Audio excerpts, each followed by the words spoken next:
नमस्कार जी, उत्तर प्रदेश उत्तराखंड देख रहे हैं आप। मैं हूं आपके साथ दीपाली। बात करते हैं कट्टरपंथी बेलगाम की। बांग्लादेश में हिंदुओं के खिलाफ हिंसा रुकने का नाम नहीं ले रही। बांग्लादेश में हिंदू युवक दीपू दास के बाद एक और हिंदू युवक की हत्या कर दी गई है। और हिंदू युवक को पहले उन्मादी भीड़ ने पीट पीट कर मार डाला, उसके बाद हत्या के बाद शव को जला भी दिया। हिंदू युवक की हत्या के बाद शेख हसीना ने यूनुस सरकार पर हिंदुओं को टारगेट करने का आरोप लगाया है। क्या बांग्लादेश में हिंदू होना गुनाह है? भारतीय मुस्लिम और हिंदुओं की हत्या पर खुलकर क्यों नहीं बोल रहे? देश में रहने वाले कुछ कट्टरपंथी भाईजान हिंदुओं की हत्या के विरोध में आग बबूला क्यों हो रहे हैं? और ऐसे ही कुछ सवालों पर चर्चा करेंगे, लेकिन पहले देखिए रिपोर्ट।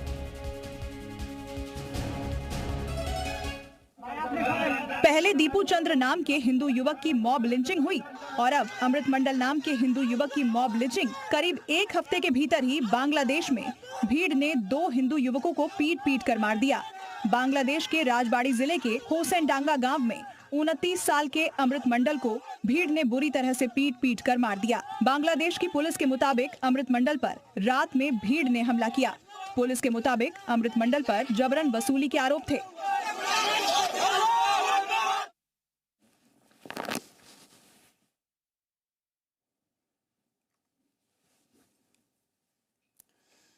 तो एक और हिंदू की हत्या हुई है बांग्लादेश में और भीड़ ने पहले हत्या की, उसके बाद शव को जला भी दिया। तो लगातार हालात बिगड़ रहे हैं, लेकिन सवाल ये है कि भारत की अगर बात करें तो अब क्यों नहीं इस पर किसी के मुंह से आवाज निकल रही है? क्योंकि गाजा का जब हाल था तो सभी लोग उसका विरोध करते हुए नजर आ रहे थे, लेकिन जब हिंदुओं पर अत्याचार हो रहा है तो उसके बाद किसी के मुंह से आवाज नहीं निकल रही है। उल्टा यहाँ पर इस बात को भी बोल दिया जा रहा है कि हिंदुओं की हत्या नहीं हो रही है, इसको भी नकारा जा रहा है। बहुत सारे ऐसे मुस्लिम धर्मगुरु हैं जो इस बात को नकारते हुए नजर आ रहे हैं। तो ऐसे में सवाल यही उठ रहा है कि क्या हिंदुओं को के साथ जो अत्याचार हो रहा है उसके लिए किसी का दिल पसीज नहीं रहा है? क्योंकि बांग्लादेश में जो हालात इस वक्त खराब होते जा रहे हैं, लगातार हिंदुओं को टारगेट किया जा रहा है, ये तो घटना दिख ही रही है। लेकिन अब जो शेख हसीना है वो भी इस बात का जिक्र कर रही हैं कि यूनुस सरकार में हिंदुओं को टारगेट किया जा रहा है। खुलेआम वहां पर कत्लेआम हो रहा है हिंदुओं का। बांग्लादेश में हिंदू होना क्या गुनाह है? और चलिए हमारे साथ तमाम मेहमान जुड़ेंगे, लेकिन सबसे पहले बात करते हैं सपा प्रवक्ता हमारे साथ जुड़ चुके हैं धर्मेंद्र सिंह जी। बहुत स्वागत है धर्मेंद्र जी हमारे साथ जुड़ने के लिए। और बीजेपी नेता भी हमारे साथ जुड़ेंगे, संजय सिंह जी भी। और सबसे पहले धर्मेंद्र जी, अब सवाल यही उठ रहा है कि गाजा का जब जिक्र आ रहा था तब तो सब आंसू बहा रहे थे, बहुत जिक्र कर रहे थे, लेकिन अब हिंदुओं के साथ जो कत्लेआम हो रहा है बांग्लादेश में उसके लिए किसी को कोई आपत्ति नहीं हो रही, उसके लिए कोई खुलकर नहीं बोल रहा है।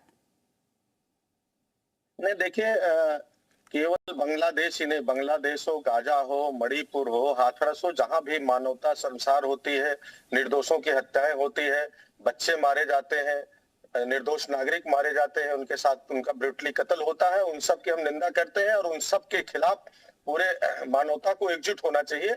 सरकार को उसके लिए उचित कदम उठाना चाहिए। लेकिन दुख तब होता है जब इसको कोई राजनीतिक पार्टी एजेंडा बना करके एक पूरे वर्ग को टारगेट करके अपनी कुर्सी बचाए रखना चाहती। सच ये है कि ये सब्जेक्ट सेंटर का है। केंद्र सरकार और विदेश मंत्रालय ने अब तक क्या कार्रवाई करी, पूरा देश जानना चाहता है। एक सरकार हिंदुस्तान की ऐसी थी जिसने बांग्लादेश का निर्माण कराया, और एक सरकार ये बैठी है कि जिसके देखते हुए, जिसके आंख के सामने लगातार बंगाल में टारगेट किलिंग हो रही है, बंगाल में हत्याएं हो रही है। बंगाल में जब यहीं पर बांग्लादेशियों और रोहिंग्या को जब डिपोर्ट किया जा रहा है या उनका चिन्हीकरण किया जा रहा है तो इसमें आपत्ति हो रही है विपक्ष को। इस पर तो बहुत सवाल उठा रहे हैं कि ऐसी क्यों कार्रवाई की जा रही है, तो उनको क्या यहाँ रहने का हक है? किसी भी विदेशी नागरिक को, चाहे बांग्लादेशी हो, रोहिंग्या हो या किसी भी देश का हो, अवैध तरीके से भारत में रहने की इजाजत नहीं होनी चाहिए। लेकिन सबसे रिलेवेंट सवाल है कि पिछले 8 सालों से उत्तर प्रदेश की सरकार और 11-12 सालों से मोदी जी की सरकार होने लगातार है, और एक भी रोहिंग्या बांग्लादेशी अवैध अप्रवासी भारत की जमीन पर है, अवैध गतिविधियां कर रहे हैं, रह रहे हैं, तो ये किसकी जिम्मेदारी है? इस पे तो सरकार को नैतिकता के आधार पर इसकी जिम्मेदारी लेनी चाहिए कि हम फेल हो गए हैं। सच तो एक सवाल इनसे पूछना चाहिए कि बिल्कुल। कैसे है हिंदुस्तान की ठीक है वो बात। संजय सिंह जी हमारे साथ जुड़े हुए हैं, बीजेपी नेता संजय सिंह जी, बहुत स्वागत है हमारे साथ जुड़ने के लिए। संजय सिंह जी, आज बहुत कार्रवाई हो रही है, हम देख रहे हैं सीएम योगी भी कार्रवाई कर रहे हैं, बहुत चिन्हीकरण की कार्रवाई हो रही है, डिटेंशन सेंटर बन रहे हैं, लेकिन बांग्लादेश में जो हालात है वो उस पर क्यों सरकार पहले क्यों नहीं एक्शन लिया? ये कैसे घुसपैठ हो गई, कैसे यहाँ पर अवैध सब यहाँ पर घुसपैठ करके बैठे हैं, और अभी वहां जो हालात है उसको लेकर भी बहुत ज्यादा चर्चा हम नहीं देख रहे। देखिए, ये बहुत गंभीर मुद्दा है, ये कोई आज का नहीं है घुसपैठ का। ये तो पाकिस्तान विभाजन के बाद से ही शुरू हो गई थी, और ये जानबूझ के कराया जा रहा था कि भाई पहले हम पाकिस्तान ले लें, उसके बाद फिर जो जिन लोगों ने पाकिस्तान के पक्ष में वोट डाला है उनको भारत में हम धकेलेंगे और भारत की डेमोग्राफी को चेंज करेंगे। ये बहुत पुरानी कहानी हो चुकी है। लेकिन हाँ, जब से मोदी जी की सरकार आई है तब से इस पे कुछ शुरुआत की गई है, सीए वगैरह बना है, एनआरसी वगैरह की तैयारी हो रही है। देखिए, जब सीए बना तो इन लोगों ने आंदोलन शुरू कर दिया, देश को आग में लगाने झोंकने की तैयारी कर रही थी। तो उस समय एक मिनट, क्या देश में पहले से कोई कानून नहीं है अप्रवासियों को? नहीं, आप मैं देख नहीं पा रहा हूँ, आप कौन सा जन है ये बीच में? नहीं, आप कौन है बीच में बोल रहे हैं भाई? संजय जी, मैं हमारे साथ धर्मेंद्र जी जुड़े हुए हैं, सपा प्रवक्ता हैं। नहीं, आप बताइए क्या कानून नहीं था क्या? क्यों आप नहीं, इनको जरा रोकिए, बात तो पूरी करने दीजिए। ये आड़ में नहीं छुप सकते इसके।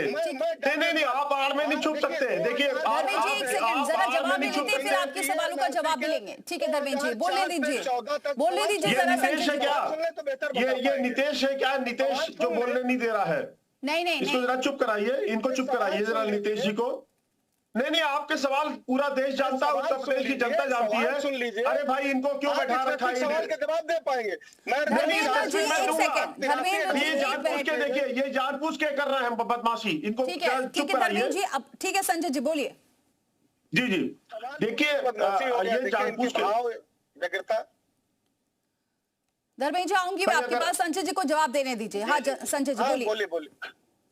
जी, देखिए, ये समाजवादी के जो प्रवक्ता है, 10-11 वर्ष इनकी सरकार रही है, जिस तरह से इन्होंने यहाँ बांग्लादेशियों और अवैध रोहिंग्या को बसाने का जो पाप किया है उसका बहुत जल्दी निराकरण होगा। पूजी योगी आदित्यनाथ जी करने जा रहे हैं, तैयारी चल रही है।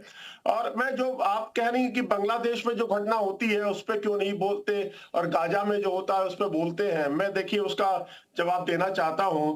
गाजा पर इसलिए बोलते हैं ये लोग क्योंकि वहां लड़ाई इनकी यहूदियों से है। बांग्लादेश में इसलिए नहीं बोलते कि वहां लड़ाई हिंदुओं से है, यहाँ भाईचारा का नाटक इनको करना है। देखिए, इसका इतिहास बड़ा, हम लोगों का इतिहास बड़ा दुखदाई रहा है।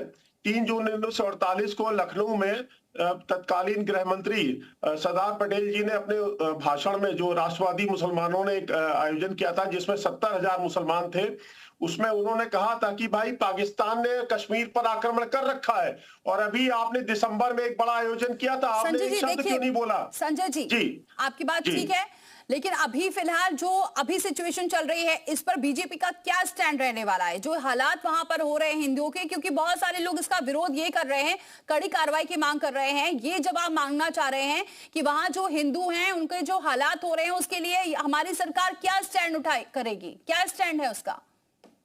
देखिए, पहली बात तो बांग्लादेश एक सार्वभौम राष्ट्र है, एकदम से इस पे कार्रवाई नहीं की जा सकती है। इंटरनेशनल डिप्लोमेसी भी होती है, हमारी मोदी जी की सरकार उस पर पूरी तरह से चिंतित है। हम डायरेक्टली घुस के नहीं मार सकते हैं, लेकिन तैयारियां चल रही हैं। जिस तरह से बांग्लादेश को चीन और पाकिस्तान इस्तेमाल कर रहा है भारत के खिलाफ, उस पर बहुत बड़ी नजर है भारत सरकार की।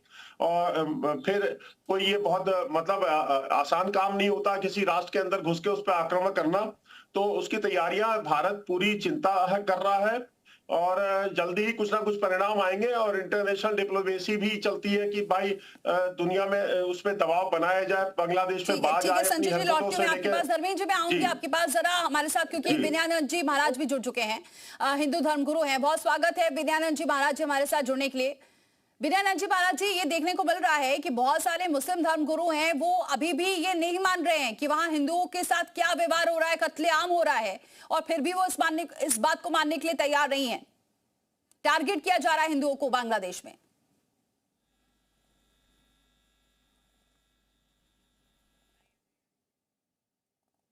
तो चलिए, बातचीत नहीं हो पा रही है। धर्मेंद्र जी का एक बार फिर से रुक करते हैं। धर्मेंद्र जी, संजय जी तो बोल रहे हैं इस पर काम चल रहा है और ये क्योंकि इंटरनल मामला है, इसके लिए काफी विचार करना पड़ेगा।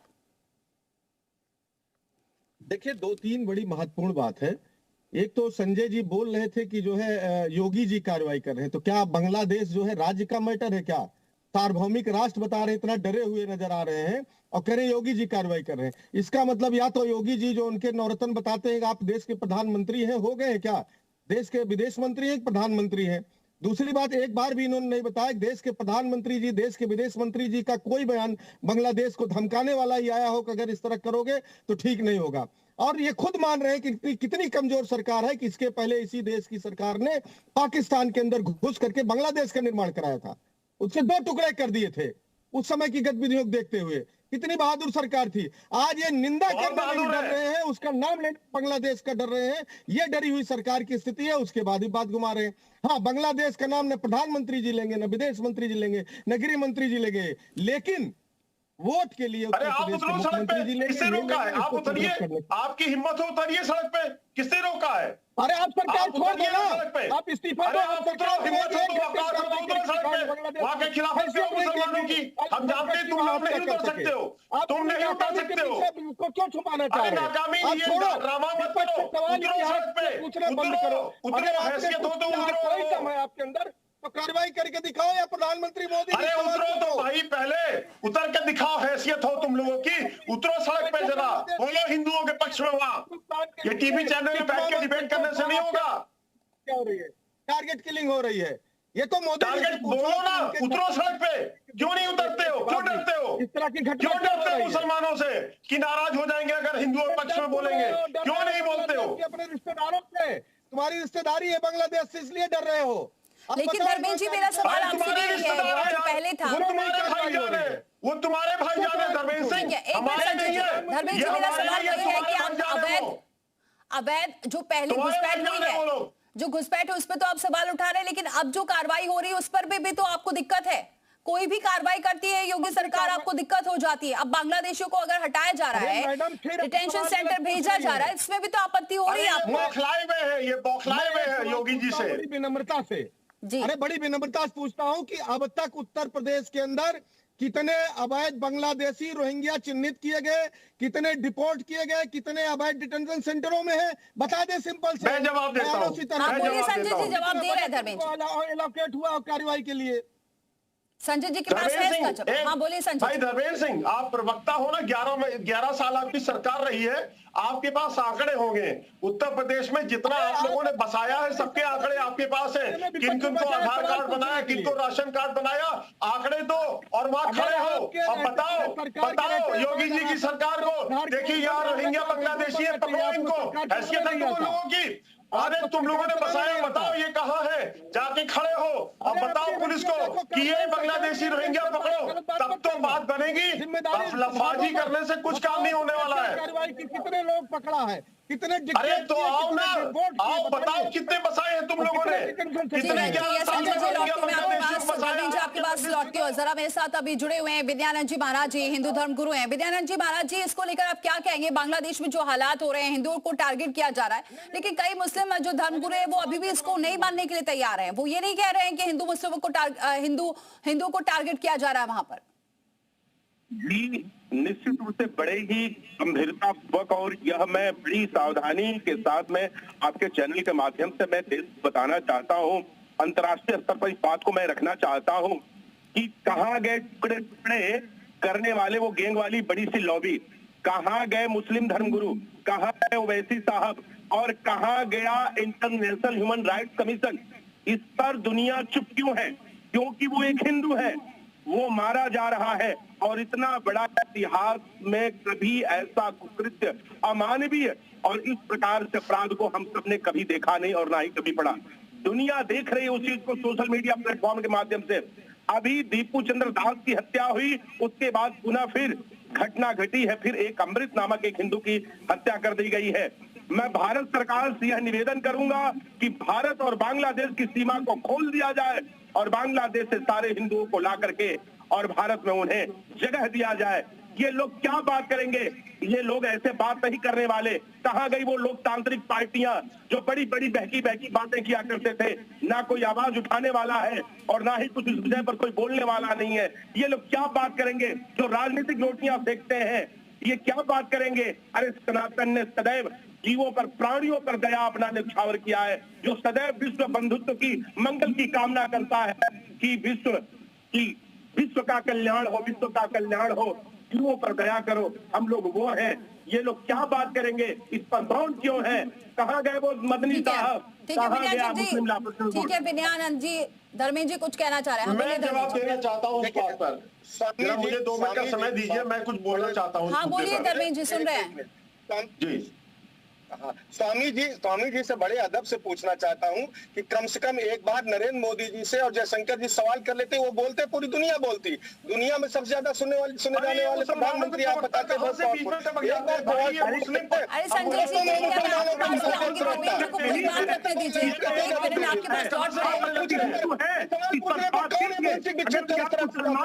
तो इस पर भी आपको मानवता पाकिस्तान के प्रवक्ता अरे क्या बात करेंगे? आप सब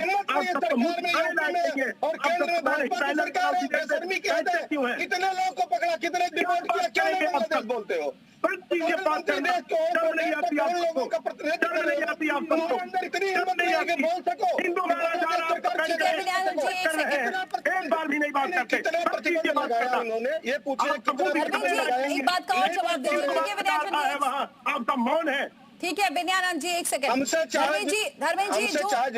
धर्मेंद्र जी, अगर जो जितने हिंदू जितने भी नेता, जो हिंदू धर्मगुरु हैं, जब उस बात का जिक्र करते हैं कि हिंदुओं को एक होना चाहिए, तो उसमें भी आपत्ति हो जाती है। आज जो हालात है बांग्लादेश में, अगर हिंदू एक होते तो क्या ऐसे हालात हो पाते?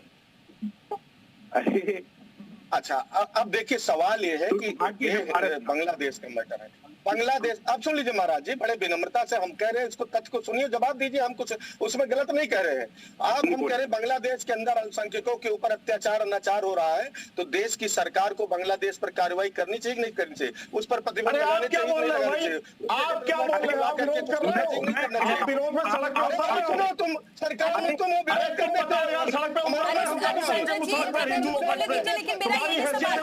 संजय जी आपसे सवाल, धर्मेंद्र जी जरा बोलिए, फिर मैं संजय जी से जवाब लेती हूँ। हाँ बोलिए धर्मेंद्र जी।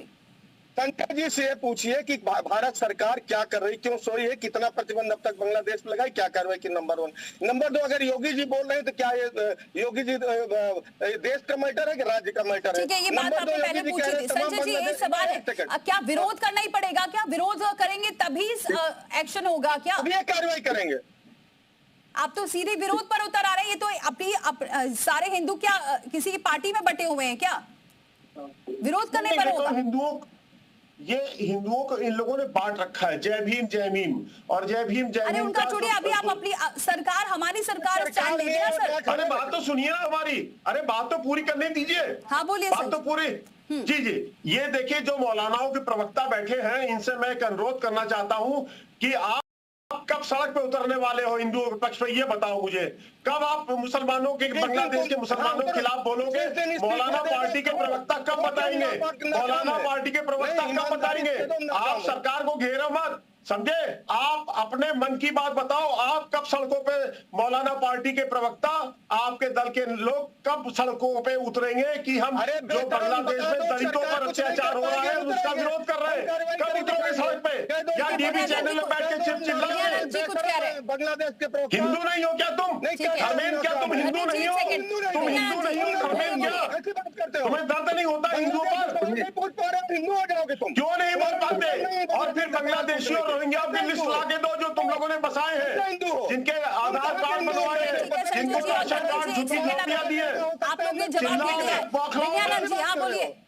बौखलाओ मत, चिल्लाओ मत, मौलाना पार्टी के प्रवक्ता। बांग्लादेश में कार्रवाई, मैं जिम्मेदारी पूर्वक कहना चाह रहा हूँ कि मैंने यही पढ़ा है कि कभी कभी इंसानियत और अमानवता मनहज की दीवार को तोड़ करके और आकर के किसी इंसानियत की जान बचाती है, किसी की जान बचाती है।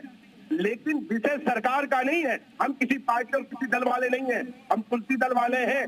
लिए भगवान को अर्पित कर दिए। लेकिन मेरा सबसे बड़ा विषय यह है कि मानवता और इंसानियत के लिए कम से कम आना चाहिए कि नहीं आना चाहिए। आज वो संवेदनाएं हैं, गहरी संवेदनाएं हैं उस इंसान के लिए। वो जो अमानवीय कृत्य किया जा रहा है बांग्लादेश में, कम से कम जो ऐसे मुस्लिम स्कॉलर बैठे हुए हैं वो मौन क्यों है? मैं पूछना चाहता हूँ तो मुस्लिम पर्सनल बोर्ड से मैं पूछना चाहता हूँ, पुनः इसकी पुनरावृत्ति करना चाहता हूँ कि इस पर संसद मौन क्यों है? चाहे वो योगी जी हो चाहे मोदी जी हो। बिल्कुल इसका जवाब लेंगे, बिल्कुल विद्यानंद जी। संजय जी, ये सवाल इसीलिए उठ रहा है, ठीक है, जो ये इंटरनल मैटर है मानते हैं, लेकिन फिर भी इसको लेकर कहीं से कोई बयान नहीं आया। कल प्रधानमंत्री आए, उन्होंने कोई इस पर कुछ नहीं कहा, कहीं से कोई बयान सामने नहीं आ रहा। एक अगर सांत्वना भी मिले तो भी बड़ी बात है। सरकार क्या एक्शन ले रही है, इस पर सवाल उठ रहे हैं, क्योंकि आज वहां हत्या हो रही है और जिस तरह से वहां पर हिंदुओं को टारगेट किया जा रहा है, कहीं से कुछ समझ में नहीं आया। सिर्फ इतना पता है कि यहाँ से बांग्लादेशियों को हटाया जाएगा। सरकार मौन क्यों है? भारत सरकार से मैं यहाँ प्रार्थना करता हूँ कि खोल दिया जाए भारत और बांग्लादेश की सीमा को और बुला दिया जाए बांग्लादेश को, ला करके शरण दिया जाए। देखिए, आप एक बात नोट कर लीजिए, जब माननीय प्रधानमंत्री जी की सरकार, मोदी जी की सरकार, अगर भविष्य में जो भी एक्शन अगर होगा, ऐसे नहीं होता, ये बच्चों का खेल नहीं है। अगर आप मान के चलिए जो इंदिरा गांधी ने गलती की थी पाकिस्तान बांग्लादेश के बंटवारे में, वो मोदी जी नहीं करने वाले। आप नोट कर लीजिए, जो 1.5 करोड़ हिंदू हैं उनके लिए जो सरदार पटेल जी ने बात रखी थी और डॉक्टर श्यामा प्रसाद मुखर्जी ने जो पाकिस्तान में जब दंगे शुरू करवाए थे हिंदुओं के खिलाफ, दलितों के खिलाफ, तो उन्होंने कहा था कि हमें इतना भूभाग दे दो, इतना भूभाग दे दीजिए। तो आप मान के चलिए जो मैं कह रहा हूं उसको आप समझने की कोशिश करिए। हम वो गलती इंदिरा गांधी वाली नहीं करने वाले। मोदी जी जो आपने दे दिया, क्या मिला हमें? बांग्लादेश बनवा के एक नासूर और पैदा हो गया बगल में। आज पाकिस्तान वही जमात इस्लामी से बवाल करवा रहा भारत के खिलाफ। बांग्लादेश मैं ये जो मौलाना पार्टी के जो प्रवक्ता लोग हैं, जो मौलानाओं के हितैषी हैं, उनसे ये कहना चाहता हूँ, अपने मौलानाओं से बोलो कि वहां के हिंदुओं के पक्ष में बोले। क्यों नहीं बोलते? मदनी से कहिए बोले, सड़क पे उतरे ये लोग।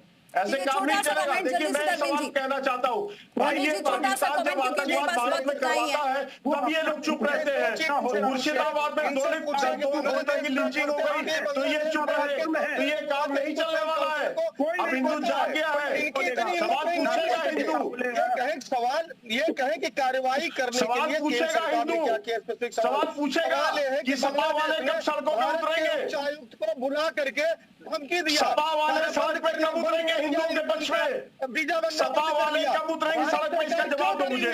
चलिए ठीक है संजय जी, विद्यानंद जी, मेरे पास समय इतना ही है, इसलिए माफी के साथ आपको रोकना चाहूंगी। आप सभी को बहुत बहुत शुक्रिया, आप सभी हमारे साथ जुड़े, इस चर्चा में शामिल हुए। देखना होगा कि क्या इस पर स्टैंड अभी सरकार लेती है, क्या स्थिति होती है, क्योंकि दिन ब दिन फिलहाल तो बांग्लादेश के हालात खराब होते जा रहे हैं। आगे बढ़ते हैं।